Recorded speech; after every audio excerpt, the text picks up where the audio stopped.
Hey everyone, it's Sammy from Sammy's Sweet Life, and I've got Stella here. I almost called her Olivia. She is 1 month old, so we're gonna do her 1 month update, but right now she is sucking on her fingers. I don't know if you can hear it. I wasn't gonna move her until she was done with her session there. She doesn't generally get her fingers in her mouth very often, so I didn't want to disturb.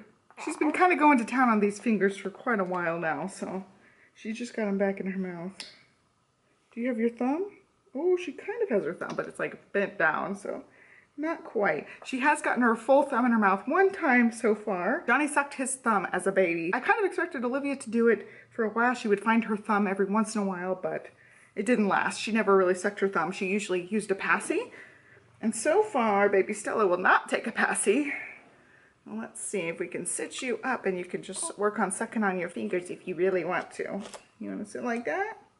Okay, so I really don't know how she's going to want to sit. I'm just going to have to move her around as much as she needs. She is a wiggle worm and she does not like to do the same thing for a long period of time unless she's starting to get sleepy. So hopefully she is at that sleepy stage. I'm going to walk through all of this stuff about her and then I'll talk about my recovery, which has not been pleasant this last few weeks. I still have not filmed a birth story. I apologize for that. I still want to do that. It's just going to be like super late at this point. I haven't filmed hardly anything. I was really productive earlier this week and actually filmed a vlog, but it took me forever to edit it. And the problem with anything I'm doing these days is usually just one-handed. She does not want to be set down. She is a newborn, so I kind of expect that.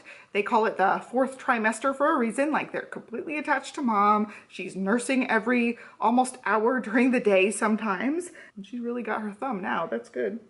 She can keep herself occupied for a while, but it's like I do everything one-handed. The second I set her down, I have like 4 or 5 minutes before she starts screaming. And it's not like she whines and builds up to a scream. It's like she lets out one little whine and then she starts screaming. She does not want to be set down, and that's just pretty common. Everybody's getting over a cold, and I think she kind of has it. I've checked her temperature multiple times and never has registered her having a fever. But I can definitely tell she's not feeling the greatest, and she should be sleeping because she just got milk. But that's another thing. She's woken up from that like blissful newborn stage especially this last week. So she'll nurse and she'll look like she's falling asleep. Her eyes will start closing. And the second she pops off, she's like, "Hi, Mom," totally wide awake, not ready to take a nap. And naps in the daytime have been more of a challenge. She's taken less of them and she's not as easy to get down to a nap. And that's just part of her waking up. It feels a lot like what happened with Olivia. Olivia did not like naps. She fought them, and it felt like I would take like 30 minutes to try to soothe her, to get her to take a nap. She would lay down and her nap would be less than 30 minutes. So I spent more time trying to get her to nap than she actually did nap. Lately, it's been kind of the same thing with her. She used to sleep really good in the car. I told you guys she loves the car. She sleeps really great. And usually after we get out of the car, she's still sleeping great. And now it's like after she gets out of the car, she's wide awake again, so that's kind of unfortunate. She's really happy right now. Hopefully she will take a nap for us. That really covers like the challenging part of this last 2 weeks, but especially this last week. She's really just woken up and she just wants to be held. I did actually get out the ergo. There's ways you can roll a blanket so that they can be propped up in the right froggy leg position and be in the ergo, but again, I'm still doing things mostly one-handed because she just doesn't have the neck control to keep her head up all the time, so I have to have my hand like right behind her head in case she flings back a little bit. But the ergo has been great. I've been able to do things much better with her in the ergo. She's still getting the warmth, the contact, but I'm not having to like work on holding her, and she's wiggling, and that way she's just secure on my body and I just have to worry about her head. So I'll have my hand just around her and then I can do lots of things one-handed. And I've gotten really good at that again. I feel like I was good at that when I had Olivia as well. They want to be held, and I don't want to have her screaming because she's not held. And I'm just really shocked with this. This has not happened before, so I'm hopeful that this will be a thing. Also, there is a growth spurt between 3 to 6 weeks, and she's about 5-ish weeks now, like 5.5 weeks. So that's definitely part of it. She wants to nurse like every hour during the day, sometimes even shorter than that. And the more she nurses, the more frequently she nurses, the more she spits up. So I know it's not great. There's no like great solution. Either she gets really fussy, me holding her off for nursing, or she nurses and then spits up more. She is gaining great, so I don't worry about trying to extend her feedings just a little bit during the day because she is a chunker. We did have her 1 month appointment on Monday, the day I vlogged, and she weighed 10 pounds 4 ounces, which is insane. She went from like the 40-something percentile to the 70-something percentile. She's just humongous now, like really chunky, getting some rolls, and it's just because she nurses around the clock. The longest stretches I've been getting at night, which don't happen every night, are like 4 to 4.5 hour stretches. Every once in a while I get one of those, but mostly it's like 2-hour stretches all night or shorter. Sometimes it can be like every hour she's waking me up for a stretch of time, and especially with it being growth spurt time, I kind of expect that. We have a really good nighttime routine. It's just not set in stone what time we start it, and I'll walk you through the routine, but it ends up giving me usually like a 3-hour stretch at night, which is really good. I feel like if I get that first really nice stretch, I can endure the 1 or 2-hour stretches after that. It's just those nights where she is up for hours at a time, where I feel like a complete zombie the next day. I'm a grouchy bee the whole day next day, and it's really challenging for me to overcome those kind of nights. But for the most part, the last week or week and a half or so, it's just been she wakes up just to nurse and she goes right back to sleep. And those nights I can handle. Really, when I get that first big stretch, I can handle whatever comes next as long as she sleeps. Like, I can nurse her every hour. It's no big deal. But okay, let's talk about our nighttime routine. Aside from the last couple of days, which pushes into her 2-month update, which I'll talk about in a month for you guys. But usually, typically what happens is she will take some sort of long evening nap that ends up being about 2 hours. And then sometime between like 9 and 11, she will wake up. And that's when we start our nighttime routine. I will start nursing her. And when she is getting to that like drowsy state, or if she does happen to fall asleep, I will go ahead and change her diaper and put her in the pack and play, and we will both take our showers. And it's been great because she loves the shower noise. We just pull the pack and play into the bathroom with us, and she could just be in the pack and play. It calms her down if she's still awake, and if she's not still awake, it just puts her into a deeper sleep. She really, really likes the shower sound. She just conked herself out, which is awesome. I hope that that happens more. Like, look at that little thumb. She was sucking on it. It's all slobbery. But anyway, we'll wheel her in. We'll both take turns taking our shower, so it extends like the time that she listens to the shower. So after that, we wheel her into the bedroom. I turn on the shower white noise on my phone or on my iPad, and she and I will go to sleep. Johnny goes to bed a little bit later than us, but that's when I go to bed, and it really depends on whenever her last nap is. Sometimes I'm going to bed at like 9 p.m. Sometimes I'm going to bed at midnight. It really depends on that last nap for her. And so far, that's been pretty consistent, what we do. And that's when she usually has that 3-hour stretch. And if she has a longer stretch, that's when it happens. I've gotten, I think, like 1 or 2 4.5-hour stretches, which have been glorious. I'm looking up here too to see her. But that's really our nighttime routine with her. She's not like reading books. I've tried reading books with her while she's awake, and she's just like flopping all over the place, not paying attention to hardly anything, which is typical. You know, she just wants to snuggle up and observe everything that's going on. And she's getting more aware and more observant for sure. She's just getting more difficult to put to sleep and also stay asleep. So her naps are more like cat naps. She hasn't been doing a lot of the 2-hour long things except in the early evening, but it feels like all day we go back and forth between nursing, trying to go to sleep, and failing at going to sleep. She might actually want to nurse again because it's been like right at an hour, and that's how it's been most days lately. It's like every hour, sometimes up to 2 hours. Yeah, you got your fingers? Can you get those fingers?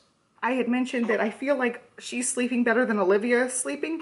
Absolutely not. I think it was my 3-week update. Now, I checked my 3-week update with Olivia, and she was sleeping like 6-hour stretches at this point. Definitely Olivia was beating her in the sleeping, but she was also a lot bigger of a baby too, so that plays into it. I've read something to where like the magic number is like 12 to 13 pounds. Then babies are capable of sleeping through the night a little bit better. They've got like the fat stores enough to make it through the night. So one of the things Johnny wanted me to do was compare her 3-week videos and look at the pictures. They're like twinsies. I'll put up the picture of Olivia and Stella compared at their 3-week. I don't think they looked the same as newborns, but I think they're getting to look more alike. The more Stella gains weight, the more she does look like Olivia. I think they have the same like nose and mouth area and possibly chin area, but they definitely have different eyes. And I think Stella has more of my eyes, and Livy has more of Johnny's eyes. So we'll see. Are we gonna have to nurse? Yeah. All right, we're gonna have to nurse, so I'm gonna have to get this adjusted. All right, it's nursing time, so I'm gonna do a close crop so you don't see any boobage, but I still have more things to talk about. I really feel like they look very similar. They definitely both have Johnny's lips, and you guys have been commenting on Instagram that she looks just like Johnny. I totally think that as well. Olivia as a newborn looked like Johnny also, so it's just kind of funny that they both look like him, but they still look slightly different. And I also did 1 month photos, and again, they look very, very similar. So check me out on Instagram if you want to see like more day-to-day pictures and the comparison pictures, because I post more of those type of things over there. I'm trying to post like 1 picture a day. Between building the house and having a newborn, it feels like I've got lots of pictures to share, and so I do that over there. That's the only social media that I do. So as far as the sleep being terrible, I have the same game plan with Stella as I had with Olivia. If they're not sleeping really good chunks through the night by 6 months, I plan on sleep training, and I have nothing against sleep training. I think it's a great tool. I really feel that babies do need to sleep. It's in their best interest ultimately. Luckily, we did not have to sleep train Olivia like a week before she turned 6 months. She sleep trained herself. She just went to sleep one night, slept 12 full hours, and it was glorious. And ever since, she's pretty much been a really good sleeper. And I'm really hoping that Stella does the same thing. I'm hoping we don't have to sleep train, but if she's not sleeping by 6 months, she's gonna get sleep trained, and I have no guilt for that so far with both of them. 6 months is the cutoff. I'll get up in the middle of the night, I will curse, like that's my thing to get me like through it. I vent through cursing, throwing F-bombs around the whole time. I'm like getting up out of bed and getting her ready. And then I look at that cute little face, and then I calm down a little bit, but I do not adjust well with no sleep. I'm just not a happy person if I don't have sleep. So that 6 month mark is for their benefit and for my benefit. Some nights when I'm nursing her for the 5th time in a row and cursing, I figure out the countdown. Like I have 5 more months and so many days, and then I can sleep train her, and that helps me, you know, see the light at the end of the tunnel, those nights especially. Also, something that's getting me through the night is I eat a Pop-Tart every night. I have a Pop-Tart sitting on my nightstand, and somewhere through the night, I know I'm gonna be wide awake because she's nursing for the, you know, the 3rd time or 4th time or 5th time. Mama's gonna need some sort of reward. So I have the Pop-Tart on my nightstand for the reward time, and usually I'm eating it at like 3 or 4 in the morning because I'm over it at that point. This is just a fleeting stage. I know that we'll get through this. So basically our days are just filled with nursing and trying to get her to do various activities. But at this age, like she doesn't have much head control. She doesn't have much attention span, so we're like switching activities constantly. I have an activity mat. I've got a couple of swings now, which I'll talk about. I'll talk about the new things that we got because she's such an awake baby during the day. I needed like more things to use for tools. We've got a couple of various things where I can set her down for when I need to like run to the bathroom. Just simple things like that. Most of the day I'm holding her, but I need some things I can set her down in and feel comfortable running to the bathroom or whatever. But it seems like we switch activities often. She is starting tummy time, and it's just like seconds at this point, like maybe up to a minute. I sing to her, I try to read to her here and there. We're doing a lot of snuggles on the couch, nursing sessions. I wear her in the ergo. I was wearing her in the baby Catan, like, you know, as a little newborn sling, but she is getting a little too big for that. And I also will get in the car and drive around. We've gone out quite a bit more than I would ever take Olivia out at this age. She does really well in the car and also in the car seat stroller, so I could just wheel her around the stores and we can walk around. We also take walks when the weather's okay, but the last few days has been freezing and we've also had rain. So it's just not been great to go outside. So what I've been doing instead, I put her in the ergo and I just like walk laps around the house. That's our like walk now when the weather's not good. All right, I forgot to film one section. I went downstairs and remembered I did not talk about the products that we got this last month. We ended up getting a wedge. Now she's fully awake. If you get to the end of the video, you'll realize she had slept for a while. Now she's back fully awake. Hi. We ended up getting her a wedge, and it's supposed to help with reflux. It just tries to help them stay at a nice angle. We also ended up getting a second swing because her other swing that we had, you can only recline it so much, and it puts her at 2 really bad angles. Anytime I'd set her down in the lower position, she would just spit up immediately, and she's too small for the upper position. So that swing was rendered basically useless. So I ended up getting a Mamaroo again, and I did not expect to do this time. I thought it was nice to have for Olivia, but I feel like it's pretty expensive. All right, she's not having any of this. So I've had to change her position like 500 times just to try to film one sentence.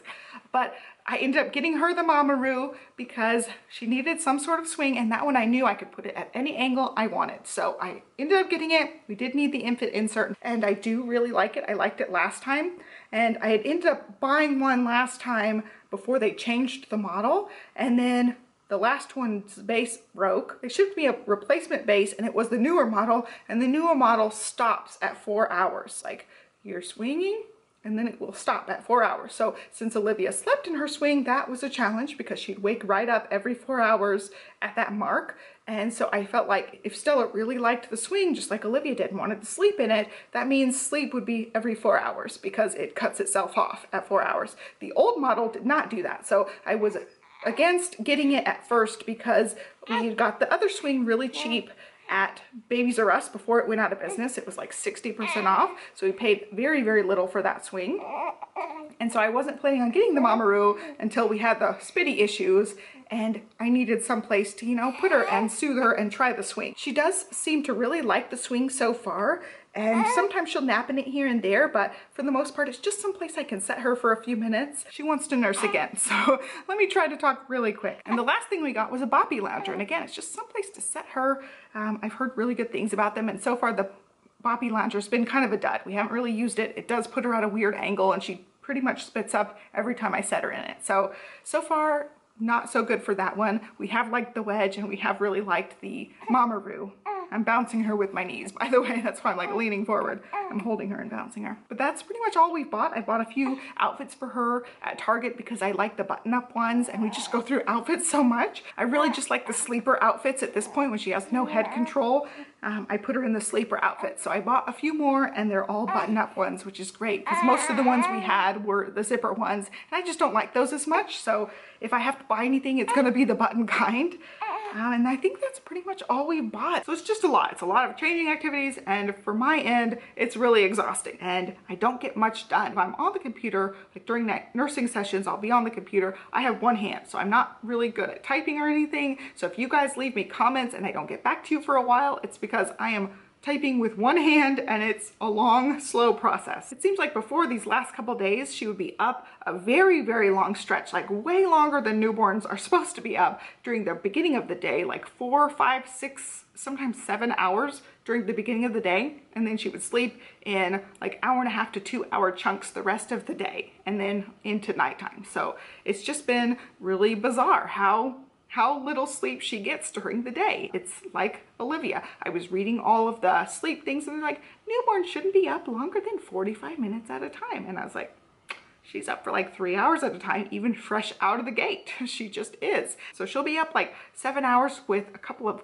little tiny cat naps in between, and that's enough to just push her through that whole morning. It's extra exhausting because I do not get a good nap during the whole morning, and by the time she starts taking good naps, it's time to pick Livy up. So then I have Livy the whole afternoon while baby is sleeping. It works out really, really good that I can spend a lot of quality time with both girls. I feel like I get really good time with Livy in the afternoon when she comes home. And I feel like I'm getting tons of time with Stella, of course, because she's home the majority of the day with me, but I'm not getting any rest. Like they say, sleep when the baby sleeps.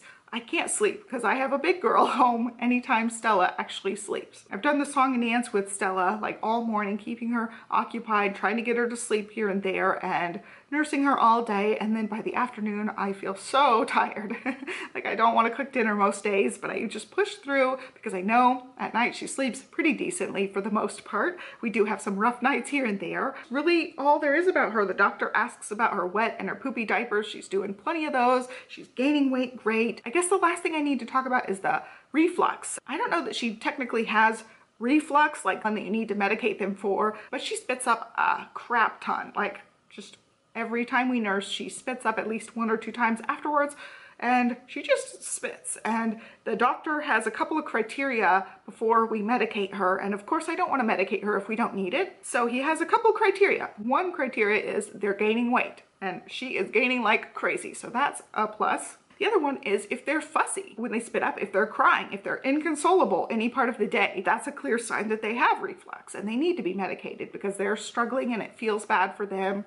And we don't have either one of those things. She's gaining weight like absolute crazy, and she just spits, does not complain at all. And so he's totally comfortable not calling it reflux, not medicating her, so long as she continues doing what she's doing. And I've told him a couple of times she has vomited, and sometimes it's been projectile vomited. One day last week, I went to breakfast with some girlfriends, and then afterwards I went to Ulta because baby was still really content. And in Ulta, she woke up and I knew she needed to nurse, so we went back to the car. I turned on the heat because it was a cold day, and she nursed. We just sat in the passenger side of the car, all nice, warm and toasty. She went off the boob, coughed, and the spit up went all the way across to the driver's side seat. My seat had a little bit of spit up streaks across it because it just like spewed across the car, so a couple of feet. And she's had a couple of those here and there, and it's not every day, it's not multiple times a day, so he wasn't concerned. And again, like the telltale sign that there's a real problem is they're not gaining weight, and we don't have that problem. And I told him, like, most of the times it's just like a little dribble. Every time she burps, she'll let out a little bit, and you know, it's normal.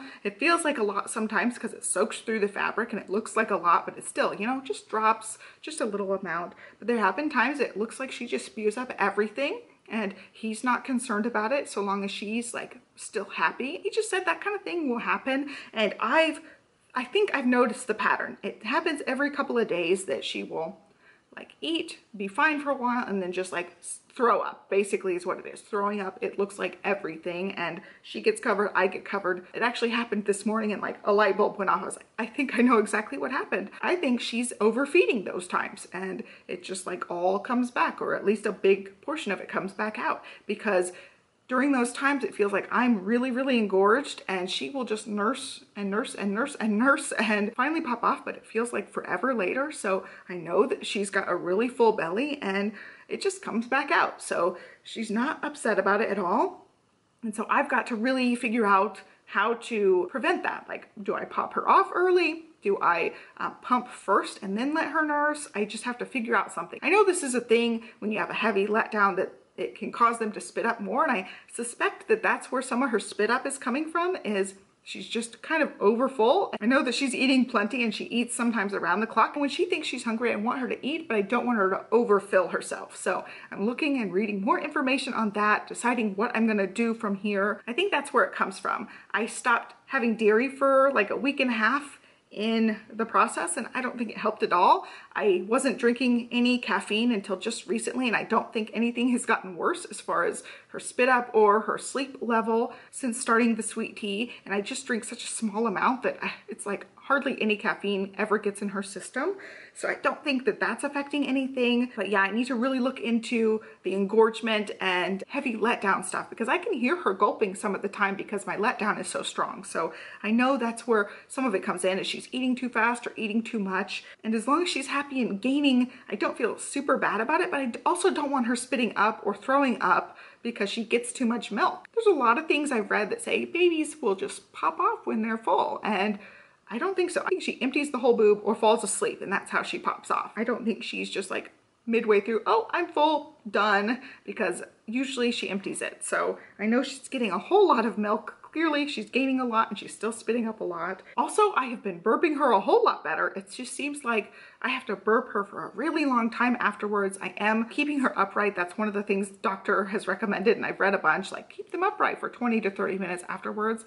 I definitely try to do that. Like right now, she's at a slant. She's not like fully flat, so that's part of it. And then I'll put her up on me and burp her a long time, hopefully getting out some burps.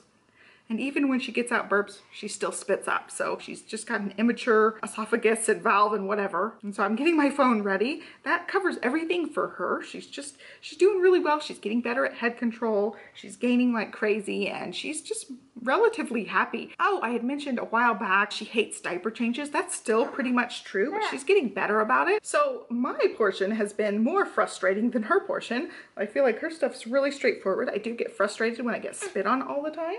Hi there. And it's just, you know, frustrating to have to wash stuff all the time. Like I have sometimes, sometimes I run out of these shirts because I just have so much spit up on me and I have to change it so much. It is gross. I'm sorry. It's just gross, even though it's my baby and I know what it is. It's just gross to be spit up on all the time. Already I'm seeing an improvement in it a little bit, so I know it just takes time to get better and better. So for my part, I was at 181 and then I went right back up to 185, 186, and I was so frustrated. I was like, I didn't do anything different and I'm not losing weight. Like I gained a bunch of weight back and I was really disappointed because I haven't changed anything. I'm still eating, nursing, trying to be a little bit active, but I'm not trying to lose weight. But it's nice when you do and you don't gain weight. Could not believe I gained like 5 pounds in 1 week. And so I was really frustrated with that. And I also was feeling sore. Like I felt like I overdid it. And I told Johnny a couple nights, I was like, I got to take ibuprofen again because I'm so sore. I must have overdid it or pulled something or something. I had to take ibuprofen 2 nights in a row. And then I started bleeding red blood the next day. And I could not believe it. And then I've been bleeding red blood ever since. And I talked to my doctor about it. And some people do get their period back within the first month. And I was so disappointed. I got my period. And that's why I felt like crap a couple of days. That's why I was sore. I didn't realize that it was like period cramps. I just thought it was like recovery problems because everything down there still feels a little funny. It still feels a little bit tender and sore. I'm not fully recovered yet. Hi. Hi, dear. We're not getting real smiles yet. Sometimes reflexive smiles, just kind of copying me. But not real smiles yet. No. Oh, you feeling tired? Yeah, I know. You sometimes will feel tired. You gonna take a little cat nap? Yeah. The camera got hot. I was just talking about getting my period back at 5 weeks. It sucks. I was really feeling bad for a couple of days. I felt like last week I was extra moody, so now everything retrospectively makes more sense. One thing that my doctor said is it may not be regular at this point. It may just be like this month, and then a couple months from now you'll have another one. So I'm still keeping track. I use a period tracker app on my phone. I just plugged it in so I can keep track of my periods and see if they're going to be irregular or regular. So I feel just extra tired this last week. I've gotten the moodiness, you know, all the period symptoms, but it's like on top of already feeling sleep deprived. So I talked to the doctor. She said wait till officially 6 weeks and then I can resume having sex and lifting heavy things and working out and all the things I'm not supposed to do currently. I also feel like if she was sleeping through the night, like bigger stretches through the night, I would understand getting my period this early. But I didn't get my period with Olivia until like month 4 or 5, and she was sleeping like solidly through the night. I feel like 7 hours plus nights with her. So I kind of expected it to come back kind of early. And this time it was like shocking. I thought maybe I'd hurt something the first day I was bleeding. All the postpartum bleeding I've had, it's been intermittent the last couple of weeks, but it's been darker. It's been, you know, like older blood, and it's been like brownish red. This blood was bright red. So it's just so unfortunate. I've been so disappointed about this more than anything else right now. I didn't want to start back so soon. I was really hoping to have a few months without it. And that's one of the best things about pregnancy, is just not having to deal with your period. It's so pleasant. Really disappointing. And then having all the associated symptoms and first of all, not knowing what was going on. I felt really crazy those few days. I was like, why do I feel so bad? Am I getting postpartum depression? For that point, I felt like I was handling and managing everything okay. And then this last week, I've just felt more of a mess, more flustered and things, and more exhausted this last week. I'll be thankful when it goes away. I could be back on the recovery path and feeling much better. She's snoozing. This is good. She ended up sleeping really good last night. Technically, the last few days have been into month 2, but she slept for 7 hours last night for the first time. But yeah, usually she'll have these little cat naps. It's like 9:30 right now, and she's gonna have her first little cat nap. She's been up since about 6:30 this morning. So 6:30 to 9:30 is 3 hours, and that's a long time for a newborn. I'm really hoping she'll be more consistent with her naps coming up in the next couple months. Like Olivia got on a really good nap schedule after her newborn stage where she would take a few solid chunk naps, where she has been more of a cat napper, except in the afternoon. And from a certain point in the afternoon onward, she's basically asleep until morning time. So it's like all her sleep is in one giant chunk and all of her awake time is in one giant chunk. And it's been really exhausting that way. Not having decent breaks and time for myself in between during that morning stretch. It's like from the time Livy goes to school to the time I pick her up, it's just go, go, go with baby Stella. And like my breaks are when she nurses, and it's still like she's on me. I'm laying on the couch being able to enjoy myself on the computer or whatever, or have a snack by me, but it's still like using one hand, still having a baby attached to me. So it's still not the same as baby going in the other room, taking a nice little nap. I think that covers everything. Right now I'm bloated, so I think I look bigger than my last postpartum update. Hopefully at the 2-month update, I'll look a little bit more slimmed down than I do right now. I feel like I really bloated up for this first period. That is pretty much it for this 1-month update. I hope you guys enjoyed it. Little Tyke's been actually really pleasant during these updates for the most part. I really like being able to show her to you, and I hope to keep her in these videos. As she gets older, she'll get more rambunctious and things, but so far it's been really nice for you guys to get to see her a little bit. And I did post my first vlog with her last week. They're a lot of work, especially a lot of editing work, but I want to have them as like milestone things so that I can watch them later on. I love seeing Livy in those vlogs, and so I wanted to capture Stella in those too. I also have been filming little clips on my phone here and there. I can cherish those as well. I just love looking back at stuff. Right now, when you're in the thick of things, it's really hard, and like anybody who's had a newborn knows, it can be really challenging at some points. You want to pull your hair out sometimes if they won't sleep and you're like up for the 5th hour in a row at night and you just, all you want is sleep and they're still like wide awake. You want to go like lock yourself in the closet and cry with some chocolate. I felt that too. There's a whole range of emotions that go into this postpartum period with a newborn, and it's so small and fleeting. I feel like I'm writing it out a little bit better this time because I know, you know, she's my last baby and I will get emotional about this part, and it just goes really fast. Well into month 2 at this point. I do want to make memories and keep the memories and cherish the videos later on as well, because I look back at those ones with Livy, even during the challenging time, and I'm just like so in love with seeing the videos of her. And yeah, when I'm filming these videos, I'm watching Olivia's update. So her month 1 update, she was just sleeping a whole lot better, and I feel like I was less sleep deprived than this time. And I know this part just goes by so fast, so I'm trying to enjoy it a lot, even when I'm cursing in the middle of the night, being woken up so much. I feel like with Olivia, I fought it a whole lot more. Like, gosh, why is she wanting to be held so much? And like wanting to be able to put her down and leave her there for a longer period of time than she would want. But like now, when Stella gets upset about me setting her into the swing in 2 minutes, I just pick her up lovingly and happily, instead of like, why is she so upset, and picking her up and having that like bit of why is this happening and not pleasant feelings. Now I'm just like, oh well, she doesn't like that, pick her back up, put her in the ergo and snuggle her as much as possible, because I know how quick it goes. So I'm trying to embrace it as much as possible. There are times I'm like, Johnny, I just need a break. I've held her all day, and he will do the holding for a while, and that's really nice to get a break. I think everybody needs a break, and sometimes I need a break. I'm like, Johnny, I can't get her to settle down, take her for a while. But other than that, much happier feelings this time around, even when she's doing all the flailing and changing activities every second. I joke with Johnny though, I joke that she's a little potato. Like, I have to keep my little potato happy, because that's about as much, you know, as she gives us right now. She's still not smiling, except like reflexive ones and ones in her sleep. She's not consciously smiling at us, so we don't get much back at this point except like sweet little snuggles. And I could stare at the sleeping face a lot.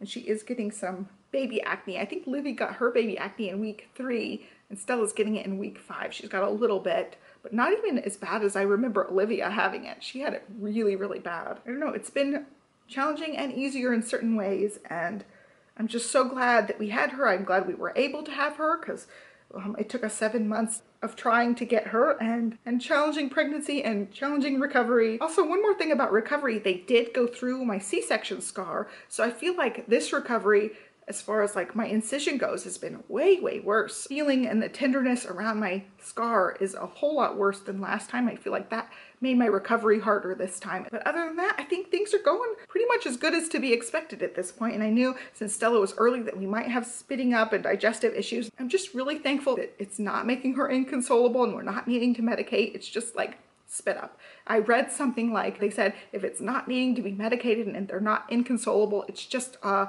laundry issue. And that's really what it is. It's like just such an inconvenience to have to go through so many pairs of clothes for her, so many shirts for me. I bought another set of nursing tanks, and I still feel like I cycle through them so fast. We're washing clothes pretty much every day. There's like very few days I could squeak by not washing a load of clothes, and that's just what it is. Like I run out of burp cloths so quick, I run out of her clothes and my clothes so quick. We're just washing all the time, and so it is just really a laundry inconvenience, not so much a medical issue. And I'm so thankful that she's not fussy. She does not have hardly any times that she cries. It's just basically when she's set down or when she has a diaper change. She'll cry at those things, but as soon as I pick her up 100% fine. She just wants to be, you know, snuggled up and held, and it doesn't matter in what position. She just wants somebody warming her up. Anyway, that's it for this update. I hope you guys liked it. Give me a thumbs up and subscribe.